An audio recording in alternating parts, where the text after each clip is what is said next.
racers, and welcome back to another live stream.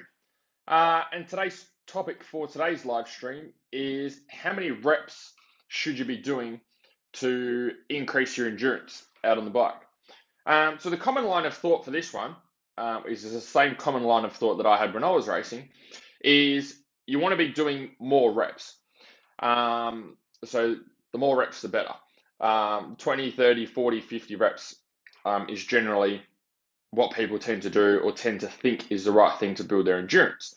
And that's because we're doing hey Kyle, we're doing long rides or long races. Could be 10-minute, 15-minute motos, motocross, half-hour motos, 3 to 4 hour enduros, or even longer than that.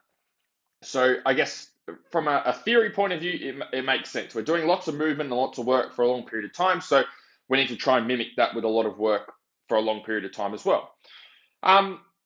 I challenge you to think about endurance in a different way to maybe what you have before.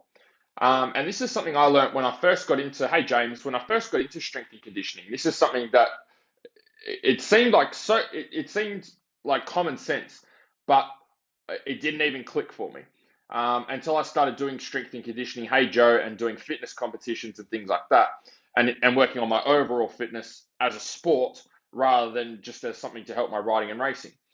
So overall with strength, the way to improve your endurance on the bike is not by actually working on your endurance, funnily enough. It's by working on your overall strength. So anytime you can boost your overall strength, lighter weights, hey Luke, then become easier to be able to move, okay? So so let's have a look. Let's take, for example, I'll do an example with you guys. I know there's not many of you on here. Even if you're on the replay, feel free to join in. What's the most amount of weight you think you could probably deadlift, for example? Okay, if you've never done a deadlift before, let's just have a guess. Have a stab in the dark. The number's not really that important, but we need something to work with. So post up below in the comments. What do you think you can deadlift at the moment? Or what's your 1 rep max deadlift? Is it 50 kilos? Is it 100 kilos? What's the most that you've ever lifted? And I'll try and work with someone. If I get a comment coming through, I'll work in live time. Otherwise, I'll make up some numbers. So what's your 1 RM deadlift? What's the most you could deadlift once? So let's say the most that you can deadlift is 60 kilos. Okay, the most you can deadlift for 1 rep is 60 kilos. Now, 80. Awesome, James. Here we go. Now we got a real example. It's what I like to see. So most you can deadlift, James, is 80 kilos. So if I gave you a 40 kilo bar, James, so if I just gave you 40 kilos, hey Belinda, how many reps do you think you could get out with 40 kilos?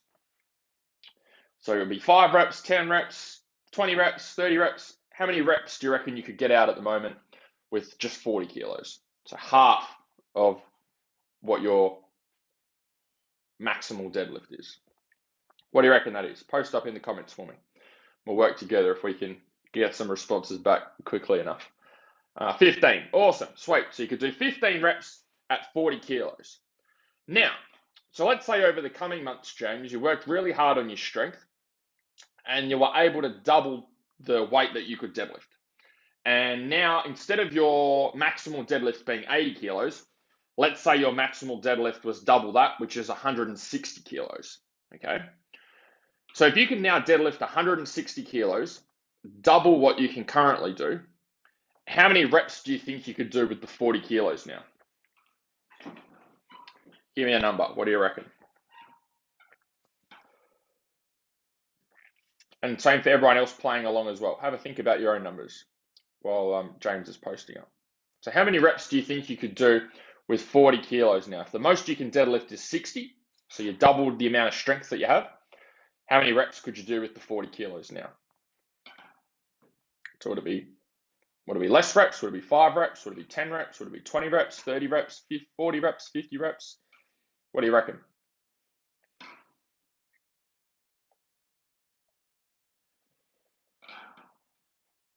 What do we reckon, James?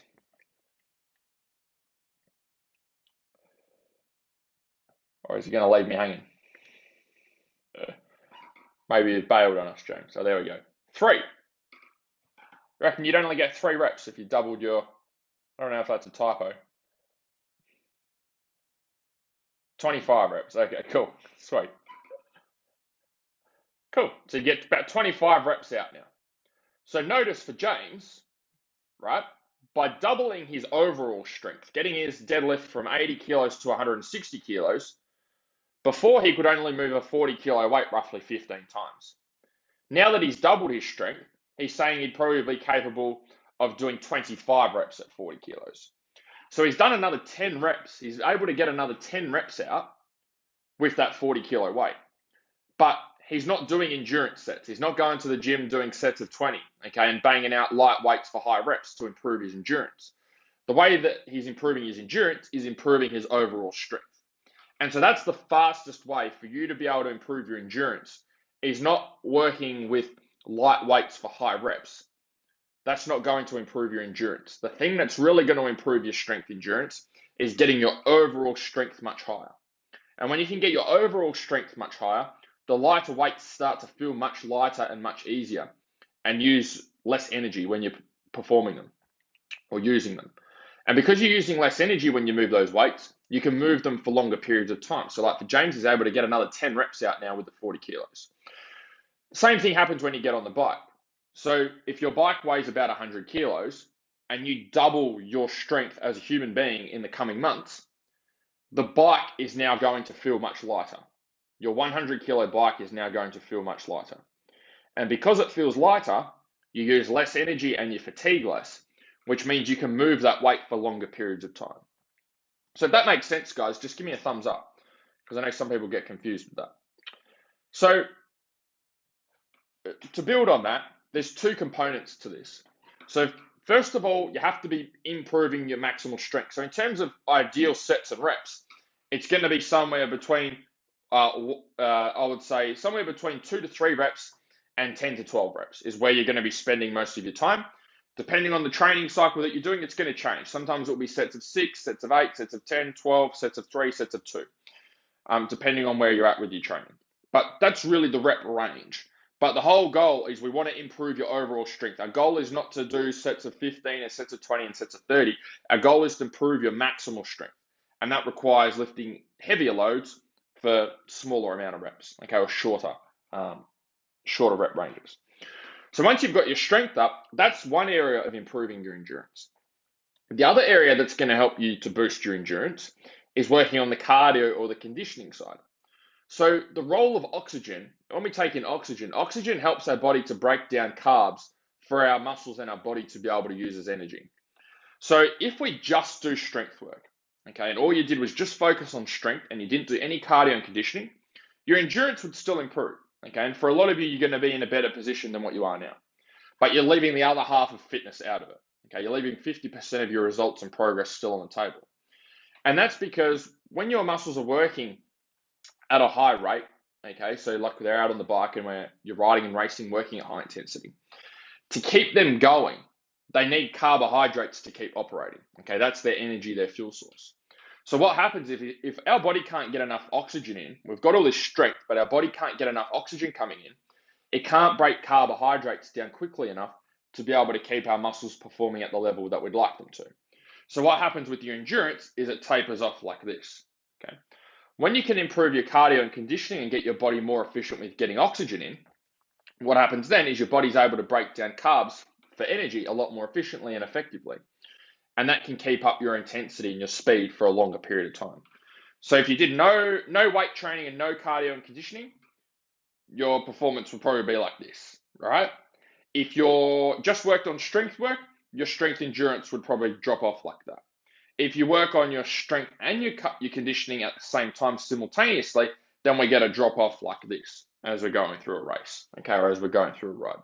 So there's always going to be some level of drop off in terms of physical performance when we're doing any type of physical activity.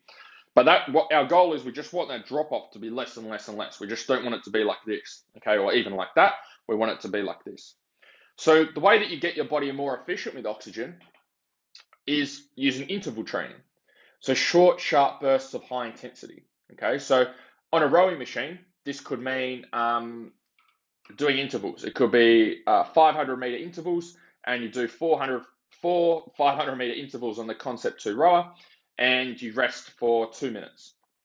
in between each one. Okay, that could be your intervals that you start with, or it could be 15 seconds on, 45 seconds off, and you do that for 8, 10, 12 rounds. That could be where you start with your training. So that's going to work on both sides. Now, the analogy I have to explain this a little bit better is because there's two components. There's the strength side and there's the conditioning side. And if you're not doing anything and you just pick one of those, you are going to make progress and you're going to feel better on the bike. It's just about how much progress and how far you want to take your fitness. How fit do you want to be on the bike? If you want to be the fittest you can be, then you need to be working on both together. So think of strength. So like if we take a truck, for example, think of strength as the size of the motor. Okay, so you might have let's just make some silly examples. You might have a 4-cylinder, an 8-cylinder, and a 12-cylinder truck, right? Now, obviously, the 12-cylinder truck, all things being equal, is going to be the most powerful, have the most torque, the most power, the most speed. It's the most capable, right? Compared to a 4-cylinder truck. Don't even know if they make 4-cylinder trucks. Now, cardio and conditioning is how quickly your body can refuel, okay, or how quickly your truck can refuel. So if you've got this big V12 motor, but it takes you forever to refuel it, then in terms of getting from A to B in your truck, it might be the most powerful truck, but it's not going to have the endurance to be able to get there. You're going to have to keep stopping and keep spending a heap of time to refuel. So it's got the potential there, but it's not going to get you to your end result very quickly or get you from A to B very quickly because you're going to have to keep refilling. Okay, it's not very efficient at refilling. It takes a long time, probably like an electric car. On the opposite side, if you had maybe you've got a really, really quick refueling. Okay, your body is really good at getting oxygen in. Your cardio conditioning is really good. So in other words, you're really good at refueling the truck. You've got this high flow bloody petrol thing that can fill the truck up in about 2 seconds. But the motor's only a 4-cylinder. Yes, you might be able to get you from A to B, and you're not going to have to make as many stops, and it might be more efficient at refueling, but it just doesn't have any power. It doesn't have any strength. Okay, the truck's so slow and so inefficient that, yeah, you don't have to stop and refuel, but it's moving like this, whereas the V12 truck's moving like this. So you have to work on both sides. What we want is go from A to B like that, right? If you've just got the strength and you don't have the conditioning, you've got a lot of power and potential, and you're going to be moving like this and then stopping for ages, and moving like this and then stopping for ages, and then moving like this and then stopping for ages. If you've got really good cardio and conditioning and you're really good at getting fuel to the muscles, but you don't have much strength there, you might consistently move, but you're just going to keep moving like this, okay, as you're going through. What we want is straight there. And the way we get that is by having a big motor and having quick refueling. You want both of those happening to get you at optimal performance. So, any questions with that? I did have some notes here. I was trying to think of an example analogy to explain it a bit better. So, give me a thumbs up if you like the truck analogy. Any questions though, guys? I know it's early in the morning for this one. Well, in the morning for some of you guys. Any questions at all? Does that all make sense? Everyone see how they can improve their endurance, or how the real way to improve their endurance without doing 50 million Ks of cycling and doing 50 rep sets in the gym. Any questions I can clarify on what I've gone through today, or anything that I can answer for you just in general as well. Check here and see if I've missed anything. Or are we all good? Give me a thumbs up. If you don't have any questions, give me a thumbs up. If you do have a question, post up and I'll answer it for you right now.